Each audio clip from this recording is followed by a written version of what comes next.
किसी भी यंत्र के द्वारा उससे नहीं देख। आज तक कोई भी वैज्ञानिक सृष्टि का, जीव की तो बात जाने दो, मन को नहीं देख पाया।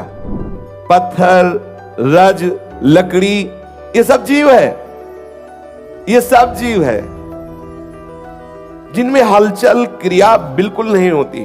हम एक बार एक संत भगवान सुना रहे थे कि वैज्ञानिकों ने कि जीव का कुछ तो होगा आकार। एक मरणासन व्यक्ति को कांच के उसमें बॉक्स में बंद कर दिया और दूरबीन लगा दी। प्रभु मुस्कुरा रहे हैं और श्री रूप जी हाथ जोड़ करके बोले, प्रभु मैं जीव के स्वरूप को समझना चाहता हूं।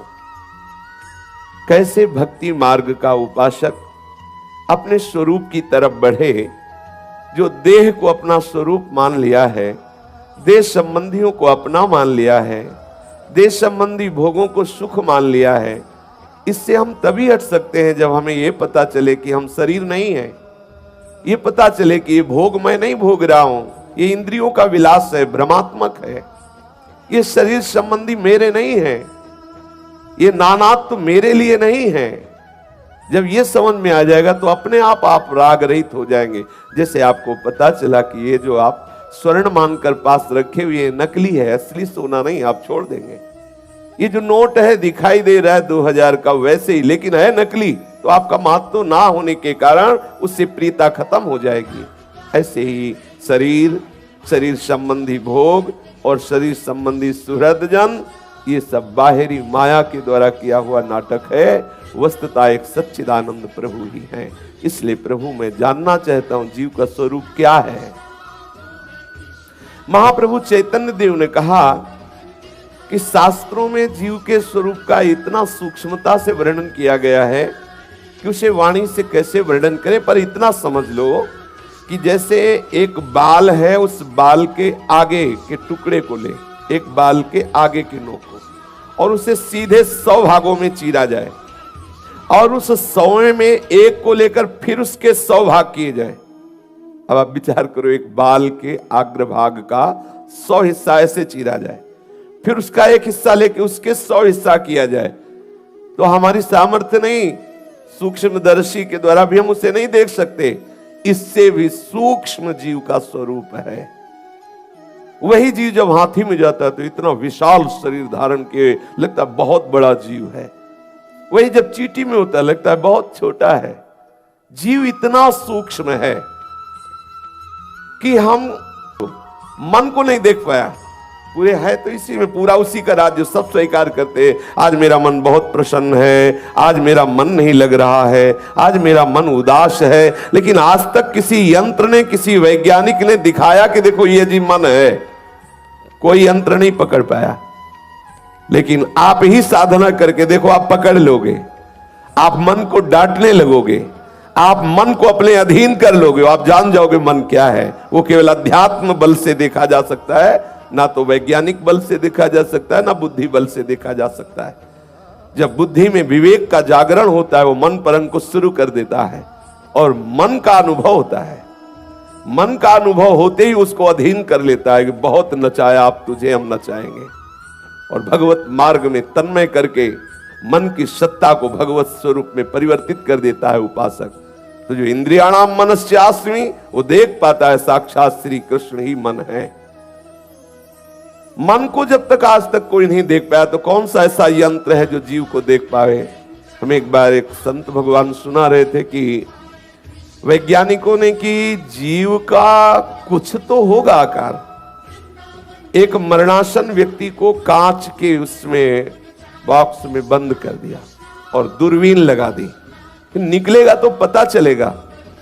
तो देखा कि वो निष्प्राण हो गया, लेकिन कोई भी किसी भी तरह की हरकत उनकी दूरबीन में नहीं दिखाई दी।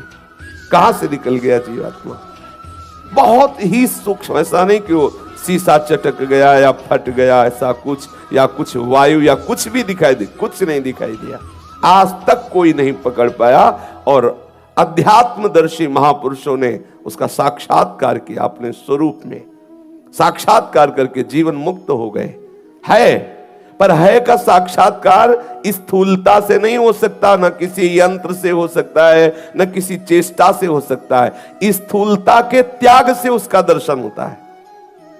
अपने स्वरूप का दर्शन करने के लिए ये जो नहीं है अपना स्वरूप, इस स्थूल शरीर, सूक्ष्म शरीर, कारण शरीर के राग का त्याग करेंगे तो आपको अनुभव में आ जाएगा अपने स्वरूप का अनुभव। अपने स्वरूप का ध्यान क्या होता है? समस्त ध्यानों का त्याग कर दे तो जो बचा वो अपना स्वरूप होता है। स्वरूप का ध्यान मैं कर रहा हूं, ये अज्ञान है। जितने ध्यान हैं, जितनी स्मृतियां हैं, सबका लय हो गया तो जो स्मृति बची, जो स्वरूप बचा, वो मेरा स्वरूप है, वो मैं तत्व है। ये ऐसा अनुभव होने पर वो बोध संपन्न महापुरुष जीवन मुक्त कहा जाता है। इस चराचर विश्व में कहीं भी एक तिल रखने की भी जगह नहीं जहां जीव ना हो। जीव ही जीव है। कोई कण ऐसा नहीं जहां जीव ना हो। एक एक कण में सब जगह जीव विराजमान है। जीव के दो भेद, एक जड़ जीव और दूसरा चैतन्य जीव। स्थावर जंगम, पत्थर, रज, लकड़ी, ये सब जीव है। ये सब जीव है जिनमें हलचल क्रिया बिल्कुल नहीं होती।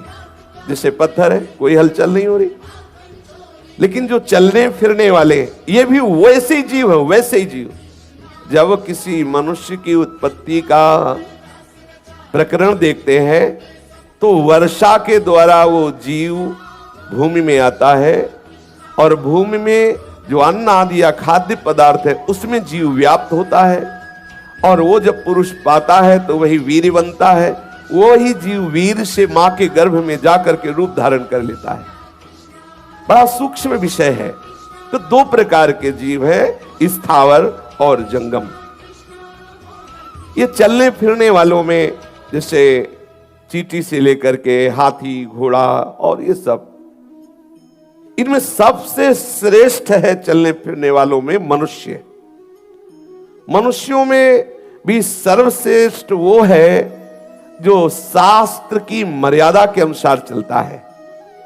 जैसा शास्त्र आदेश करता है वैसा शास्त्र की मर्यादा के अनुसार, विधि के अनुसार करता वो मनुष्य श्रेष्ठ है। उनसे श्रेष्ठ है जिनको ज्ञान हो गया है कि मैं करता नहीं हूं, जो कर्ता भाव से भी रहित हो गए हैं, वो उनसे भी श्रेष्ठ है। उनसे भी श्रेष्ठ है कर्ता भाव से रहित जो जीवन मुक्त हो चुके हैं। उन जीवन मुक्तों में भी श्रेष्ठ वो है जो श्री कृष्ण प्रेम में मतवाला हो गया है। यह सबसे बढ़कर बात है। जितना चराचर जीव है सबसे श्रेष्ठ है मनुष्य। मनुष्यों में सर्वश्रेष्ठ वही है जो शास्त्र सिद्धांत के अनुसार चलता है।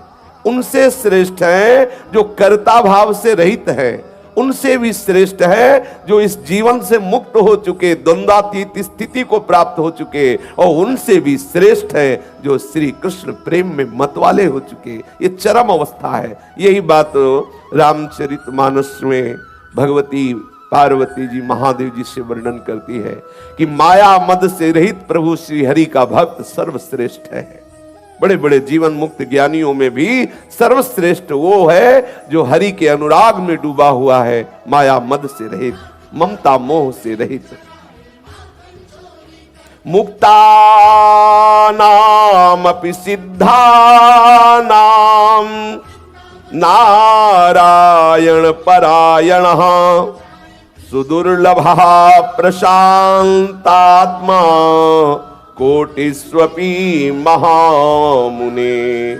हे महामुनि, जो जीवन मुक्त महापुरुष हैं, सिद्ध हो चुके हैं, उनसे भी दुर्लभ है जो श्री हरि का भक्त है। ऐसे करोड़ों जीवन मुक्तों में भी वो महामहिमा में है जो हरि का भक्त है। काग रूप में है कागभुसुंड जी, पर भगवान के परम प्रिय वाहन ज्ञानियों में शिरोमणि गरुण जी वहां पधारते हैं, उनके नीचे बैठते हैं। गरुण महा ज्ञानी गुण राशि, ज्ञान के समुद्र भगवान शिव हंस रूप से जाते कागभूषण जी के सामने बैठकर भगवत लीला गुणानुवाद में डूबते हैं। सर्वश्रेष्ठ है प्रभु श्री हरि के अनुराग में डूबा हुआ महाभागवत, जो जीवन मुक्तों से भी सर्वश्रेष्ठ, करोड़ों जीवन मुक्तों से भी वो श्रेष्ठ भक्त है, जो अनुराग से युक्त हो गया, श्री हरि के अनुराग से। हरि उसके पीछे पीछे डोलते हैं। अनुब्रजाम में हम नित्यम पुए त्यंग रेणु भी, उसकी चरण रज लेने के लिए मैं पीछे पीछे डोलता हूं। संसार में प्रयत्न करने पर चाहे सब कुछ प्राप्त हो जाए, पर श्री कृष्ण प्रेम प्राप्त होना अत्यंत दुर्लभ है। प्रयत्न करने से माना कि आप लोकांतर के भोग तप आदि के द्वारा प्राप्त कर सकते हैं, यहां तक कि मोक्ष पर, मोक्ष के लिए भी कहा गया है मोक्ष मूलम गुरु कृपा, मोक्ष की मूल में गुरु कृपा ही विराजमान, पर ऐसा भी कर लो। पर अत्यंत दुर्लभ बात यह है कि तुम अपने प्रयास से श्री कृष्ण अनुराग को प्राप्त नहीं कर सकते। इसीलिए हमारे यहां रसिकों ने कहा है कि चाहे जितना प्रयास करके देख लो, बिना रसिक कृपा के ये प्रेम का अंकुरण नहीं होता। रे मन रसिकन संग बिन रंच न उपजय प्रेम, रंच मात्र भी हृदय में प्रेम नहीं आएगा। प्रिया प्रीतम के चरणों में जो अनुराग है वो तो केवल अनुरागी जनों से ही आएगा। उद्धव जी महाज्ञानी है, पर गोपी जनों की चरण धूलि प्राप्त होने पर ही वो श्री कृष्ण अनुराग में डूबे। महाप्रभु चैतन्य देव कह रहे हैं कि सर्वश्रेष्ठ है श्री कृष्ण चरणों का अनुराग, पर वो किसी प्रयास से नहीं होता। ये अत्यंत दुर्लभ प्रेम रस, ये महान प्रेम लक्षणा भक्ति, सब जगह सब अवस्थाओं में सर्वकाल में व्याप्त जो श्री हरि हैं उनसे अनुराग होना, ये केवल केवल नाम प्रेम से होता है। और नाम प्रेम भजन न होई संग बिनु, भजन बिना नहीं प्रेम, भजन न सेनी प्रेम की बहुत से रस ग्रंथों में वर्णन आया है, बहुत महिमामयी बात है। जब तक नाम में प्रीति नहीं होगी तब तक आपके हृदय में अनुराग नहीं आएगा। और नाम जापक रसिकों का, भगवत प्रेमी महात्माओं का जब तक संग नहीं होगा तब तक नाम में प्रेम नहीं हो सकता। भजन न होई संग बिनु, और भजन बिना नहीं प्रेम, छिनहु भजन न छाड़िए धरिए यह ध्रुव नेम। नाम कीर्तन, नाम रटन, इसमें सच्ची बात, ये अनुभव की बात कह रहे हैं। काली दह में पूज्यपाद श्री जगदीश बाबा के यहाँ श्रीधर बाबा रहते थे।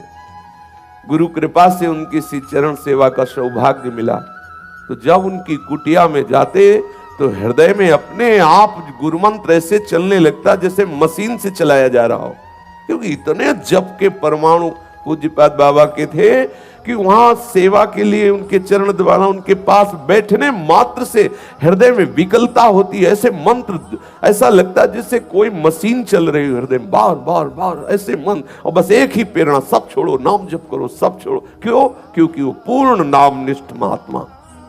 अगर आप अपने को प्रपंच शून्य करते हुए हृदय में भावना बढ़ाते चले जाएं, तो साधन भक्ति से रति भक्ति आती है, और रति भक्ति से शुद्धा प्रेम स्वरूपा भक्ति का जागरण होता है।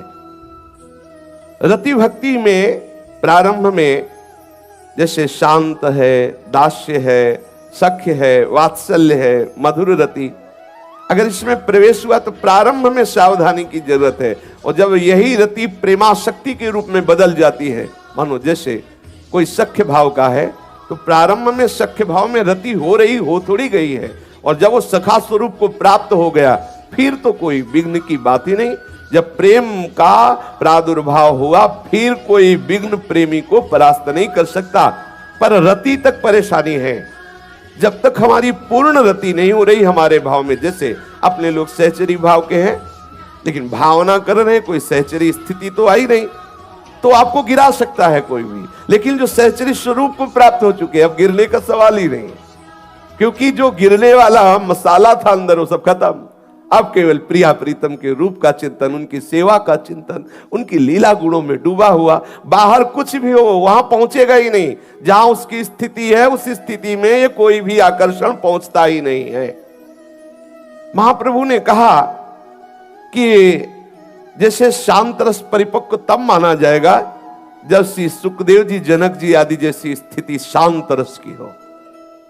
बहुत दुर्लभ स्थिति। शांत रस कोई साधारण है, जनक जी की स्थिति, श्री सुखदेव जी की स्थिति, ये शांत रस के सिद्ध महापुरुष है, शांत रति के ये सिद्ध महापुरुष हैं। और दास्य रस के अनेक उपासक हुए हैं, भक्तजन हुए हैं, जैसे श्री हनुमान जी महाराज, लक्ष्मण जी महाराज, ये सब दास्य भक्त। और भी बहुत से भक्त हुए हैं।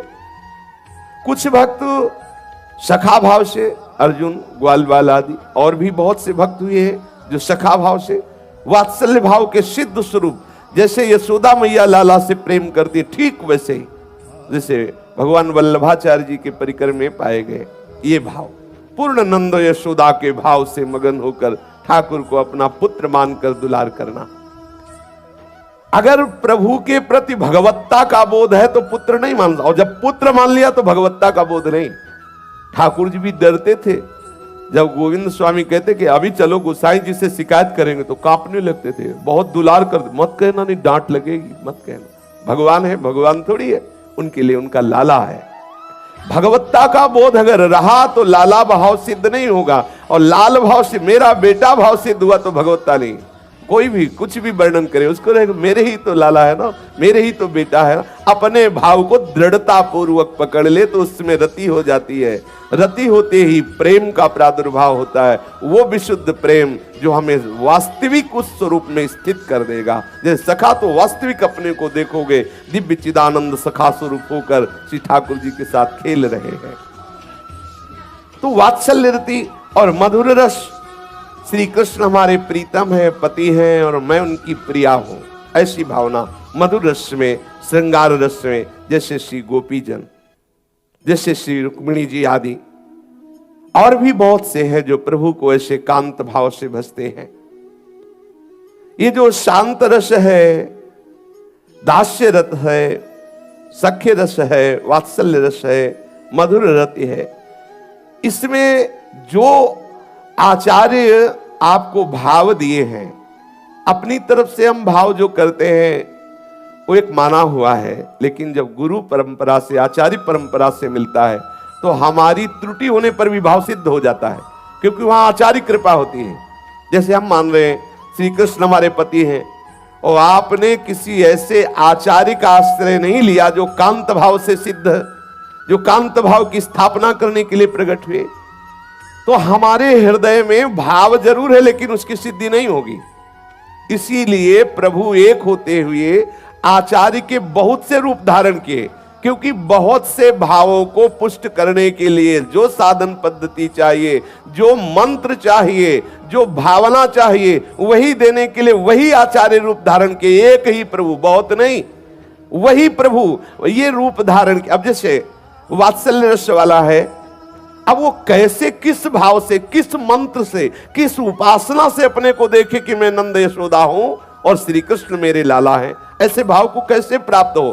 तो भगवान वल्लभाचार्य जी ने पुष्टि मार्ग की स्थापना की, वो मंत्र स्थापन किया, वो भाव स्थापन किया, वो पद्धति स्थापन की, जिसके अंदर आपके अंदर आ जाएगा यशोदा मैया की तरह वात्सल्य और लालजू को दुलार करना।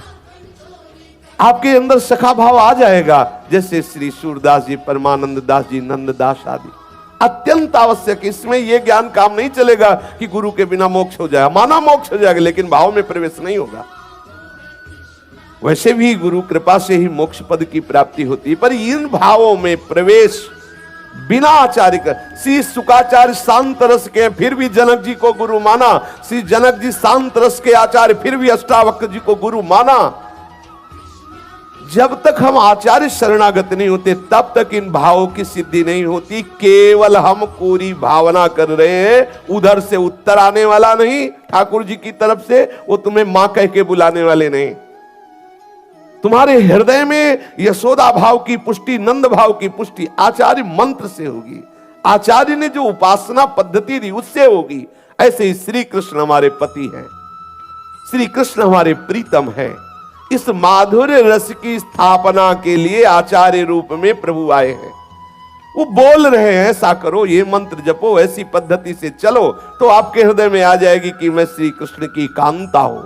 आपको दिखाई देगा कि श्री कृष्ण के आलिंगन रस का अनुभव कराने वाला स्वरूप आपको प्राप्त हो रहा है। ये मलिन मलमूत्र का भांड श्री कृष्ण के आलिंगन योग्य नहीं है। ये बाहर से हम श्रृंगार कर ले, लाली लिपस्टिक और चूड़ी हो, इससे श्री कृष्ण रीझने वाले नहीं। वो अलग रूप होता है, वो गुरु मंत्र से होता है। जो आचार्य कांत भाव की सिद्धि प्रदान करने के लिए प्रकट हुए, उनके हृदय का जो मंत्र है, जो उपासना पद्धति है, वो आपको श्री कृष्ण कांता भाव में स्थित करेगा। ये केवल अपनी कोरी भावना से नहीं बनना, इसमें आचार्य कृपा। इसीलिए विविध आचार्यों के रूप में हमारे प्रभु अवतरित हुए।